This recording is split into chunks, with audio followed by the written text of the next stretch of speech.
All right, hello and welcome to episode 2 of the G-Men Report podcast. I'm Adam Bernstein. Today we have a lot to talk about on this week's episode of the G-Men Report. A lot going on in the Giants world. We'll talk about free agent signings that occurred this week, a trade that happened midweek, and news and reports around Giants practices, training camp, including their Thursday joint practice with the Miami Dolphins. And then we'll, of course, break down the Giants' second preseason game of the offseason that occurred on Saturday against the Miami Dolphins, their first win under head coach John Harbaugh. We got a lot to talk about on this week's episode, so let's dive right into it and talk about all things New York Giants. First, let's start with the Giants signing in response to Brandon Allen's poor performance last week against the Vikings. They signed veteran quarterback Jake Haener. He's a former fourth-round pick from the New Orleans Saints. He had a workout with the team last month. Now he lands with the Giants after a few workouts with other teams. And I really love this move for John Harbaugh. I think it just goes to show you the type of coach that he is and the level of what the Giants are getting here out of him. I think he's looking to make moves right away. He's looking to address weaknesses immediately. If you're not meeting his expectations, exceeding expectations, meeting his standard, you're going to pay the price. You're going to be waived. You're going to be traded. They'll maybe find a better option for you in free agency. And I think John Harbaugh's really looking for the best 53 players for this roster. I think this is a move that Brian Daboll doesn't make. And speaking of moves that Daboll doesn't make, we're going to get into a couple of them that the Giants also made this week leading up to the Miami Dolphins game. But I'm just really impressed with how active John Harbaugh is in building this roster and putting it together. And I just think that's something that will go a long way. It's a small deal. He's going to be in place to compete for the third-string quarterback, pretty much the quarterback 3. Should the Giants take a third quarterback on the 53-man roster, he'll compete with Brandon Allen. But I think, again, this is a move that Brian Daboll wouldn't make, that the Giants are, not just content with the way things looked with Brandon Allen in last week's matchup. They're going to do something about it. And instead, they signed Jake Haener here, young guy, veteran quarterback, again, former fourth-round pick out of the New Orleans Saints. And so I want to talk a little bit about some of the other free agent moves. And I want to harp on that for too long, but I want to talk about some other moves that Brian Daboll wouldn't have made that John Harbaugh would have. And speaking of moves that Daboll doesn't make, I want to spend the most time on this one. The biggest free agent signing of the week. You can probably guess who I'm talking about. It's veteran running back Najee Harris. Absolutely love this deal for John Harbaugh and the New York Giants. I don't think this move necessarily helps Tyrone Tracy Jr., but I don't think it necessarily hurts him either. Everyone keeps saying that this was an immediate response to Tyrone Tracy's miscommunication, missed block that almost killed Jackson Dart in the preseason. That can't happen, and led to a sack, which ultimately led to him being evaluated for concussion in the medical tent last week against the Vikings. But I think this was more of a response to Dante Turbo Miller suffering a groin injury in last week's game against the Vikings, and he ultimately was waived and placed on the injured reserve. And so I think that's more of why they made this signing. It was more of a response to that. I think that Tyrone Tracy is still very valuable to the team. I think he'll be used correctly by John Harbaugh. But Najee comes in as a low-risk, high-reward signing with the hopes that he'll be able to contribute right away. He'll complement this backfield, which is now, by the way, loaded. Absolutely loaded. Plenty of depth here. You're looking at Cam Scatterbo, Tyrone Tracy Jr., Najee Harris now in the mix, and Devin Motor Singletary as well. Najee is coming off a torn Achilles tendon last year after playing with the Chargers under Jim Harbaugh. It was a lone season in LA, but he's signing a 1-year, $1.2 million minimum contract with the Giants, similar to the Devin Singletary deal this year. I mean, why not, right? Like, they add running back depth, which is always a position that the Giants are going to need, similar to offensive line. Can never have enough running backs, never have enough offensive linemen. Low costs, low risk, high reward. Absolutely love this deal for John Harbaugh and the New York Giants. I want to just point out a tweet that Jordan Renan actually made about John Harbaugh and the Giants signing Najee Harris. He says Harris isn't joining the Giants to be the fourth option. He was brought in on the premise that he's going to be a significant contributor. I love that. Remember, Harbaugh has always been known as a run-first guy, right? He loves running backs. He loves running the ball. Last year with the Ravens, he used Derrick Henry, Justice Hill, and Keaton Mitchell as his primary running backs. Plus, they had Lamar Jackson, a run-first quarterback, a dual threat. So I think we're looking at something very similar to that with Jackson Dart here, another dual threat run-first quarterback. And Scat, Tracy, Najee, and Singletary, they're all bringing different things to the table. I'm a big fan of what is brewing in the run game here for the Giants. I think this could be one of the best, if not the best, backfield in the NFL next year. Remember, before Najee's injury, he had 4 consecutive seasons of 1,000 yards rushing with the Steelers. He was a Pro Bowler in his rookie campaign in 2021 with 1,200 yards rushing and 7 touchdowns. If he can get back to that true form, that star potential that we all know he can have and unleash, this is scary. Like I said, we could be looking at arguably the best backfield in the NFL in 2026. I love this signing for the Giants. I think Najee Harris is a dog. Brian Baldinger, NFL Network's Baldy, he was at Giants joint practice on Thursday. He said he was most impressed with Najee Harris. He goes, the guy that popped more than anybody was 22. He was galloping out there. Now, I think he's referring to a clip that kind of surfaced on Twitter and X that went viral of Najee doing drills, and it was really cool to see. He was looking real shifty. I mean, everybody was just thrilled to see Najee Harris rocking that blue number 22 jersey. He looks really good in that, by the way.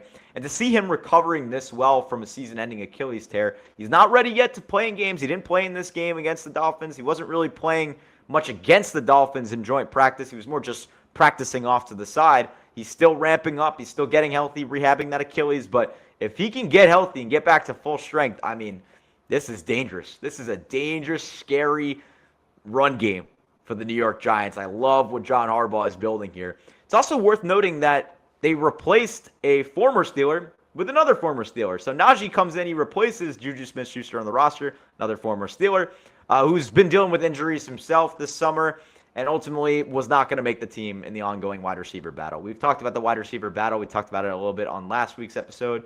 You have guys like Odell Beckham Jr. competing for a spot. It's not given. It's not guaranteed, but it's trending upwards that he will make it onto the 53-man roster. Braxton Berrios, Calvin Austin III, Malachi Fields, who we talked about a lot last week, who I predicted will end up as the wide receiver 2. Malik Neighbors is looking really well. They also have Darius Slayton, Darnell Mooney, and they also have Isaiah Hodgins, who we saw a little bit of in this Dolphins game as well. So a lot of wide receivers on this team that are battling for a spot in the 53-man roster. So Juju Smith-Schuster, unfortunately, it's just not going to work out this time around. He wasn't going to make the team. He's recovering from injuries. I think he'll land on his feet. He'll land somewhere. But for now, they replace him with another former Steeler, like I said, in Najee Harris, and I love this move. That was the corresponding move for him. Now the trade that happened this week. I want to talk about this because, again, you talk about moves that Brian Daboll would not have made, right? This is a move that I love that John Harbaugh made. It doesn't get talked about enough. We talked about Jake Haener. It's a small move for the Giants. We talked about Najee Harris. I think that's the big one to take away out of the two signings and the big trade. But they made a trade this week, and I love this because this just speaks to the level of John Harbaugh. This just is why they brought him in, why they ultimately fired a coach like Brian Daboll and didn't bring back their offensive coordinator last year, and why they decided they were going to bring in an all-new coaching staff. Bring in somebody like John Harbaugh, Matt Nagy, Denard Wilson on the defensive side. So the trade that the Giants made this week, they sent Daniel Falele to the Jaguars for a 2027 sixth-round pick. He's an offensive lineman. Speaking of players who were just not going to make the team, like Juju Smith-Schuster, Falele was not going to make the team, and that's why they traded him here. They traded him, whom they signed this offseason after one rough week against the Vikings. He previously played with the Ravens under Harbaugh, and the fact that they were able to sign him and then trade him for anything, to get anything in return for him, is impressive to me. At first, I was kind of surprised by this move because similar to running back, which we just touched on, offensive line is always going to be a position of need for the Giants. But why trade the depth? Why trade all that offensive line depth, or some of it? Especially a Harbaugh guy who was with him in Baltimore. But when you play worse than Evan Neal against the Vikings in a preseason game at guard, you got to go and you got to pack your things up. And again, a move that Brian Daboll just would not have made. I think they would have been content with Brandon Allen struggling, content with Daniel Falele struggling. They would have been okay with the fact that Turbo Miller got hurt and Tyrone Tracy struggled. They wouldn't have made these moves. I don't think Brian Daboll would have made these moves. But John Harbaugh calls Joe Schoen and says, we got to do something about it. and I love this. So they trade Falele. They get the 2027 sixth-round pick out of it. And now it opens a spot on the 53-man roster for another offensive lineman. Cough, cough, Evan Neal, potentially to land on the team. We'll cross that bridge when then that happens, if that happens. But maybe a Joshua Azudu, maybe J.C. Davis, the rookie out of Illinois. I want to talk about him later on in the podcast. He had a really good game in this past week's win over the Dolphins. So should be an interesting story to follow and who they end up replacing Falele with and which offensive linemen actually make it onto the 53-man roster. It's worth noting that Falele was the second-team left guard throughout training camp. So this trade opens up a spot, and that could be for Evan Neal. It seems like it's shaping up that way. The Giants had a joint practice. We talked about it. It was earlier in the week on Thursday with the Dolphins. I want to quickly hit on it, talk about a couple of takeaways and things that I took away from that joint practice where they absolutely dominated Miami. No, I'm not talking about the massive brawl that broke out in practice with Jameis Winston and a couple other Giants. We'll start with Jackson Dart. Thought he looked great. Finished the day going 16 of 22 with an interception, but he ripped a 50-yard bomb right into the bucket to rookie Malachi Fields, right into the hands for a touchdown. And speaking of Fields, who we harped on a lot last week, who I, again, predicted will eventually be the wide receiver 2 behind Malik Neighbors on this depth chart, just 23 years old, I think you easily put him on the early ballot for Offensive Rookie of the Year. He's looked great all training camp. And again, I think he's shaping up to be the team's wide receiver 2 at some point next year. He's just 23 years old, and that's why you trade up for him. That's why you use that third-round pick on him. I loved seeing him just go off and have that 50-yard bomb touchdown in joint practice against the Dolphins. It was very quiet in this preseason game against Miami, but just to see him do that was really cool. The Giants' defense, another takeaway from this joint practice, they were unstoppable. It really just shows you that when you have the talent there, Brian Burns, Arvell Reese, Kayvon Thibodeau, Abdul Carter, they can overwhelm offenses. They can make it a really tough time for starting offenses.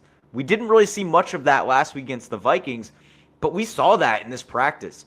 And they made the Dolphins starters pay in practice. So really impressed to see them just all over the place. This entire defense, not just those 4 guys that I listed. Obviously, those are the headline players that we're always going to talk about, but they were all over the place, and I just was really impressed with how unstoppable the Giants' defense was, not just in joint practice, in the game as well. I promise we'll dive into that game, but really, really impressed with how the Giants' defense was cooking up the Dolphins' offense, the Dolphins' starters. That was really cool to me.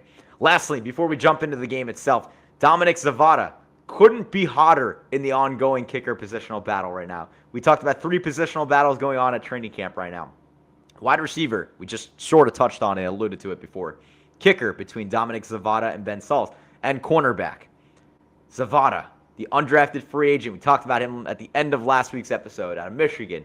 He made 54 of his 58 tries during training camp, or he has made 54 of his 58 tries during training camp thus far, including a 60-yarder and multiple 50-yarders in there. I think my prediction is that he will end up making the team, and he will be the starting kicker on this team. He had another perfect day on Thursday in joint practice. He made all 5 of his attempts, and it's important to note that since he didn't get the chance to attempt 1 field goal in the Giants' last preseason game. He was dressed, he was ready to go for the second half, but Brandon Allen struggles to get down the field. The Giants really didn't have any scoring chances in the second half of last week's game. So Zavada finally getting some of that action this week against the Dolphins. He was perfect. He was awesome, and I loved watching him. And I know he's quickly becoming a fan favorite, too. I'm not missing some of those tweets. A lot of Giants Twitter loves watching him and thinks that he will eventually become the starter. And you probably are wondering, why are you harping on special teams? Why are you talking about kickers so much? I mean, look at the struggles that the Giants special teams had last year. It started with Graham Gano. It started with Younghoe Koo and a couple of other kickers that the Giants rotated and circled throughout last regular season. They couldn't find a kicker consistently who was producing at a high level. It's like a free throw. You got to be able to make an extra point after a touchdown. You got to be able to make a field goal, from 30, 40 yards out. And maybe even if you got the leg for it, 50, 60 plus yards out. So I love that they sort of found their next big young kicker in Dominic Zavada here, and it's really cool to watch. We're going to talk about the game, but I want to just read this tweet real quick. It was Mike King who tweeted it via The Athletic. and he's talking about practice. The Athletic is reporting this.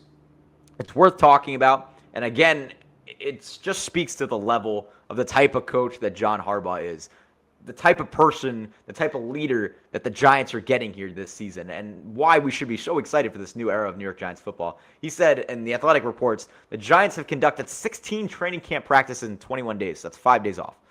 Last year, the Giants didn't get to practice number 16 until the 33rd day of camp. Wow. 16 training camp practices in 21 days. They didn't get to number 16 until the 33rd day of camp. I mean, that is what you want. A coach that stresses practice, that wants to get that overworks his players, that works his players to the point that they are just right, that gets his team right for week 1 against the Cowboys. Look, the schedule makers are not giving the Giants any favors in the first 2 weeks of the season. They got Dallas in primetime on week 1 and then go to LA for the Rams on week 2. It's not going to be easy. They need the best possible roster out there for these guys. And I love that they have practiced so much. Yes, okay, higher risk of injury, but this is something that Harbaugh spoke about during his introductory press conference. We're looking for players that love football, that are crazy about football. And Brian Burns gave a tweet about that stat via The Athletic in that article. He said, I ain't going to lie. If we didn't practice as hard as we do, I don't know if we would have made it through this heat and the level of competition that we practice with today. I feel like us practicing as hard as we do definitely prepared us for all of this. He's talking about Thursday's joint practice versus the Dolphins. That's music to my ears right there. I love hearing that. Again, just speaks to the type of coach and the leader that John Harbaugh is and how much he is stressing practice and getting his team right before week 1. Unbelievable. I expect them to continue to be practicing like crazy leading up to that first game. One more thing from joint practice, I promise, and then we'll dive into the game. Odell had a viral moment, also kind of surfaced on Twitter and X and went viral. He cooked the Dolphins defensive player in practice. It was awesome to see, and then he replied to a tweet, said, just keep working. Noise is the same as it's always been. One more tweet here from Jordan Runnon via the Giants Nation shows, tweeted by Big Blue Film Room. A couple of great podcasts and accounts right there. By the way, if you haven't checked out Giants Nation show, Bobby Skinner does a great job on that show. Got to watch it. You got to check it out. They do recaps like this. He does a great job there. Renan said on the podcast, he said, absolutely, I believe the Giants could explore a trade involving Darius Slayton or Darnell Mooney. Very interesting. The tweet goes on to say the production of Malachi Fields this summer, which we've talked about, and the positive recovery from injury for Malik Neighbors could certainly be a reason for this. Renan points out that both Slayton and Mooney are both similar in style, thus leading to one of them possibly being dealt. Look, we've talked about it.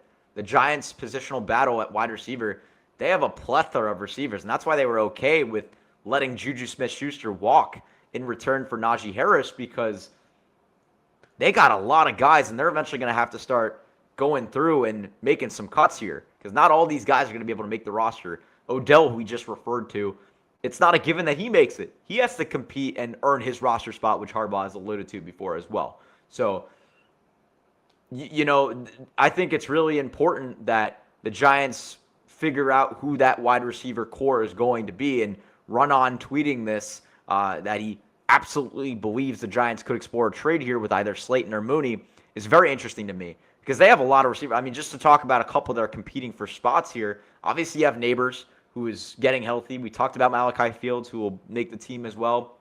I do think Odell will make the team. I think he's trending in the right direction. I think Isaiah Hodgins, not someone that I think will make the team, but he could. He played in this last game. He could make the team. Dalen Cambry.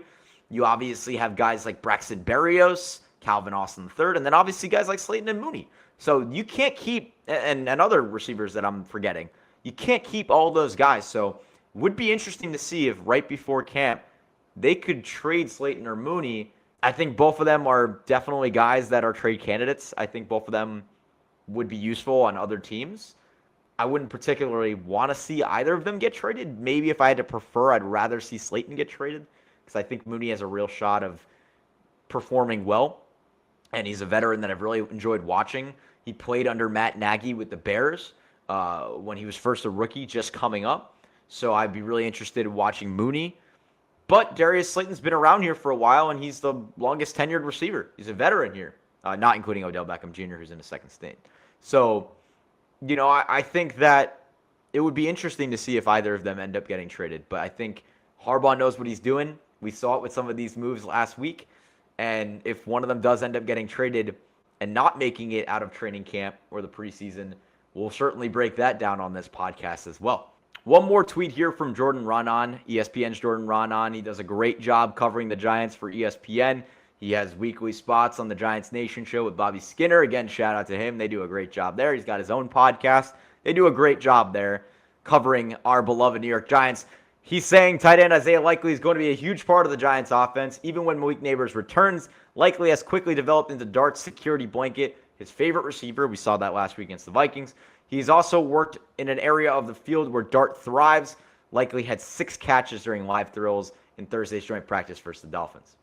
That's really important to watch. We didn't see Isaiah Likely in the game against the Dolphins, but he's someone, I said it last week, I would be okay drafting him in fantasy. I really like him, and I think he's going to be someone that, and I think we all know it, Jackson Dart is going to be heavily leaning on him and relying on him, and will become one of his favorite receivers alongside some guys like Malachi Fields and Malik Neighbors when he eventually does return. And it looks like he will be healthy for the start of the year. We haven't seen him yet, similar to Najee Harris. He's ramping up towards getting healthy, rehabbing well, and hopefully he's good to go by week 1 against the Cowboys.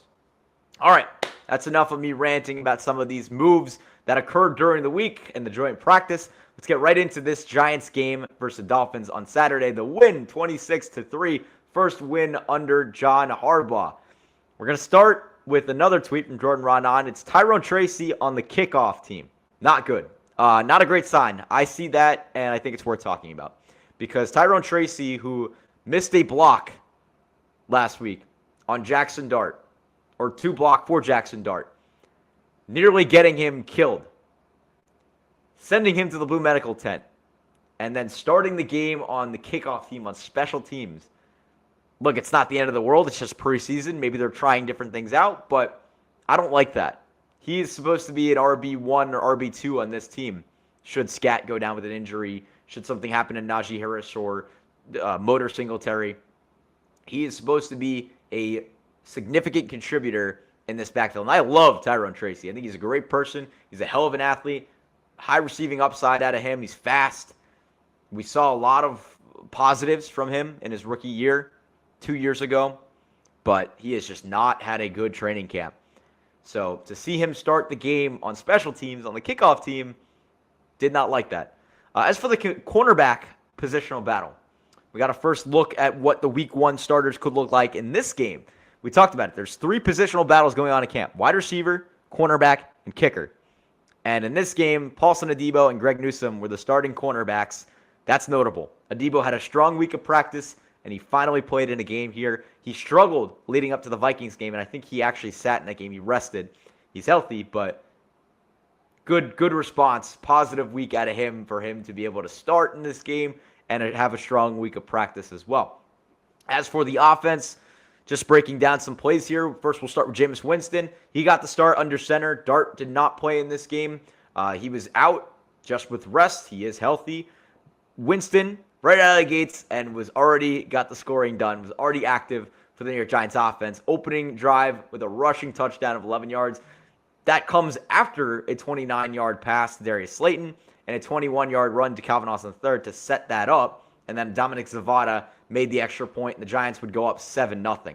Loved the Giants coming out of the gates hungry. That opening drive, getting a touchdown, and seeing Jameis Winston get the start and rushing into the end zone with a touchdown is exactly how the Giants drew it up and exactly what you love to see out of, in my opinion, the best backup in football. The defense responded very well on the next drive. I want to talk about this. Drew Phillips, who's finally healthy. He's been dealing with some injuries, a couple knee injuries, a couple things this offseason. He's healthy. He played in this game. He punched the ball out of Jalen Wright's hands. Who else? Micah McFadden recovered the fumble. It's really good to see him healthy as well and active. He barely played in the last season, just appearing in that week 1 game against the Commanders. Other than that, he really was not active. He was not healthy. So to see him finally playing in a Giants game was great. And to see him have that fumble recovery was awesome. He then, later on in the half, he helped clean up a sack by Zach Pickens of the Dolphins quarterback Cam Miller on the 1-yard line to get the ball back. Love that. Love seeing Micah McFadden active, healthy. He's one of those linebackers, inside linebackers, outside linebackers that can play anywhere on the field. He's all over the place. We talked about it last week with a guy like Jack Kelly. Very similar in the sense that those guys are all over the field. They're making tackles left and right and having them healthy. Every team needs guys like that. And McFadden, the guy who this team drafted out of Indiana a couple of years back, this was before Indiana became a college football powerhouse, seeing him healthy, seeing him still on the Giants. He was a free agent this offseason. They re-signed him. I actually predicted that the Giants wouldn't re-sign him after he barely played last year. They re-signed him. He's on a 1-year deal, a prove-it deal, coming back from the injury. And he had a really strong performance in this game, so love seeing that. So the Giants get the ball back after they force a sack on Dolphins quarterback Cam Miller.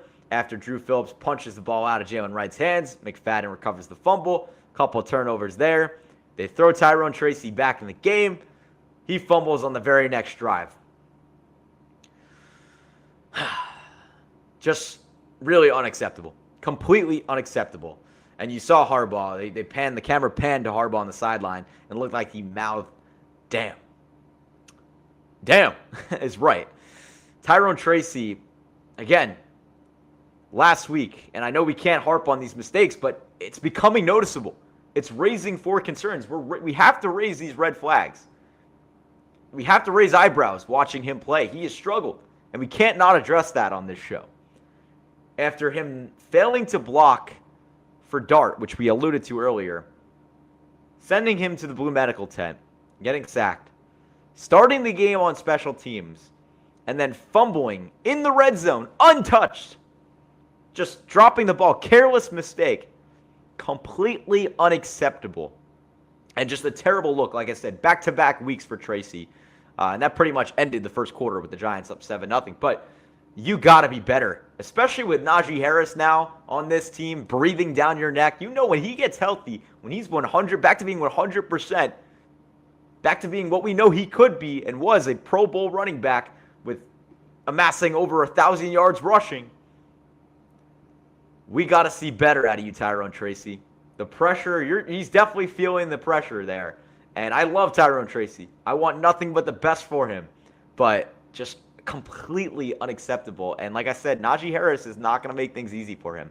So I don't think they signed Najee to hurt Tracy. However, if Tracy continues to struggle and he knows that Najee Harris is here and he could easily jump him in the depth chart, or a guy like Motor Singletary, that's going to hurt him. So in the end, the signing could end up hurting him. And I think that is something that we have to address. So Giants finished first quarter 7-0. Completely unacceptable from Tyrone Tracy to have that fumble. However, the scoring did continue into the second quarter. Dominic Zavada, the guy that we all love, hits his first field goal in a preseason game, 43-yard field goal to make the score 10-0. And then a little bit later on, Jameis hits Odell for a 12-yard grab. He broke a tackle, made a couple moves, and that was really cool to see. And then on that drive, that set up a Motor Singletary who made a big play in last week's game. It was like a receiving play. It ran for like 40 yards, 40-yard catch or something like that. It was unbelievable. This week, 13-yard rushing touchdown. That takes the score to 17-0 with the Giants up. Zavada adding the extra point there as well. Love that the Jameis Winston offense carried into the second quarter. We saw Devin Singletary get into the end zone. We saw Zavada out there making kicks, making a field goal, and then making an extra point. He was perfect on the day. I loved watching Jameis Winston, this offense, operate, and getting out to a 17-0 score that early in the game is something that won't go unnoticed. Really loved watching Matt Nagy's play calling. I thought John Harbaugh and Nagy really cleaned a lot of things up in this game in terms of play calling. So then Miami gets on the board. Finally, Riley Patterson gets on the board for the Dolphins with a 53-yard field goal. Then the Giants, right before the half, a couple seconds left, they tried to cook up one more play here, scoring right before the half. In fact, we almost got a look at an Odell Beckham Jr. touchdown. Jameis Winston floats a pass up to him, and Odell, right through the hands, it's right off the fingertips of OBJ. And we were this close of an Odell Beckham Jr. touchdown for the first time in a very long time. We were just robbed of it, just like that. And you could tell he was not happy. They panned to him on the sideline. He was very frustrated, rightfully so. I mean, again, we've spoken about it plenty of times, but John Harbaugh has made it clear that this is not a given for Odell. He has to earn his role on this team. And in that scenario, in that situation, you got to come down with that. And you even heard Bob Papa, Carl Banks, Phil Simms. They do a great job on the Giants broadcast. They even said, you got to make that play if you're Odell Beckham Jr. If you're OBJ, you got to tighten it up. You're this close to a touchdown. And that would have sent Giants Twitter and the Giants fans to a frenzy and would have taken them to, an even bigger lead. But unfortunately, he drops that pass. But he did come out and on the next play made a quick catch. The next play was just the final seconds to set up another Zavada field goal. It was a 32-yard attempt, and that took the score to 20-3. So Tyrone Tracy got to clean things up in the first half. Odell, very impressed with him on the day. I thought he had a great day, but he should have had a touchdown on his stat sheet, on his resume, or on his day. And he just, again, you can't drop a pass like that. You got to come down with that. So very happy that Giants were up 20-3 in this game and that he was able to respond after making that drop touchdown with that quick catch on the next play. And then Zavada, again, who was perfect on the day, following it up with a field goal. Like I said, 20-3, the Giants were up at the half. Giants, they ended the first half with 98 yards rushing, 158 yards passing, and 248 total yards. The defense, they held the Dolphins to 36 yards rushing, 51 yards passing, and 87 total yards. Once again, the Giants defense absolutely cooking Miami Dolphins offense. They did it in joint practice. They did it again here in this game, and I loved watching what they were able to accomplish. Holding them to just 3 points on the day is a huge accomplishment and something that Denard Wilson pat himself on the back for and should be proud of, for sure. OBJ had 2 catches, like we said, 17 yards on 4 targets. Slayton had 4 catches for 58 yards. Malachi Fields played 8 snaps, but nothing showed up on the stat sheet for him. That's okay. Darnell Mooney and Braxton Berrios, I don't believe they're hurt. They were given the day off. I believe it was just for rest. Malachi Fields, like I said, played 8 snaps, but he wasn't really involved in this game. We'll give him a pass because he's been so good during the summer, during training camp and preseason, but all around very impressed with some of those playmakers in the first half. And like we've been saying, Zavada hit all 4 of his kicks, including the field goals and extra point attempts. He was perfect on the day. Not going to go into too much in the second half because it mainly consisted of backups. Brandon Allen took over for Jameis Winston. Winston's day ended with 15 of 21 passes completed for 150 yards. Of course, the highlight play was the 11-yard rushing touchdown, but I was really impressed with Winston. I thought he did a really good job as the Giants' backup quarterback in a situation where he was starting today, and Brandon Allen coming in for him. There you go. I think if we're going to look at a couple of players that are sneaky candidates to make the 53-man roster, Zaire Barnes had a big tackle for a loss in the second half. It was back towards the Dolphins' end zone. And then on the next drive, Brandon Allen got the Giants down the field, but he wasn't able to get them into scoring position to score a touchdown. He did, however, get them in the red zone. And Ben Sauls, who came into the game for Dominic Zavada, finished off the drive with a 27-yard field goal. He was also perfect on the day. And so that extended the Giants' lead to 23-3. He had another field goal later on in the game in the fourth quarter, which extended the lead to 26-3. After that, we saw Jake Haener come in for Brandon Allen. Not much happened, but it was just cool to see a player that they acquired earlier in the week come into the game for the first time as a New York Giant. Late in the game, Jordan Stout booted a punt. Special teams, who was perfect on the day, executed a second turnover. Caleb Murphy, another sneaky guy. Zaire Barnes, big tackle for a loss. Caleb Murphy, big tackle, which forced a fumble on the special team side.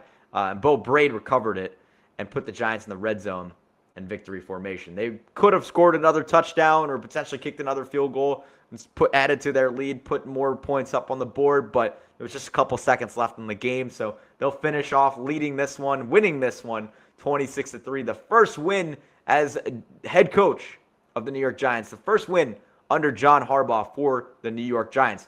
As for players that I was impressed with today, rookie J.C. Davis out of Illinois.